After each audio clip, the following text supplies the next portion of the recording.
किया हो पापा कवन नगरिया हरे जुआवा खेलानी त हमारा के हार गईनी हो। किया हो पापा कवन नगरिया हरे जुआवा खेलानी त हमारा के हार गईनी हो।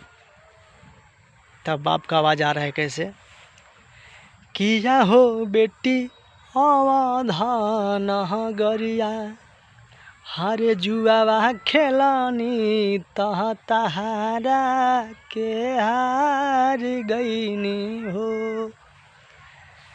किए हो बेटी अवधान गरिया हरे जुआवा खेलानी तह तहारा के हार गईनी हो। फिर बेटी बोल रही है अपने बाप से। किया हो पापा काहे नाही हरनी गैया भैंसिया तो हमारा के हार गईनी हो। फिर पिता के बोल रहता है।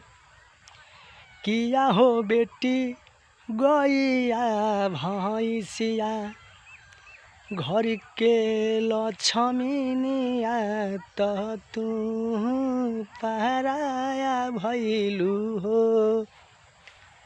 किया हो पापा अवधान गरिया हरे जुआवा खेलानी त हमारा के हार गईनी हो। नमस्ते, प्रणाम। आज जितना भी भोजपुरिया भाई बहन लोग प्लीज़ चैनल सब्सक्राइब करिए। प्रणाम।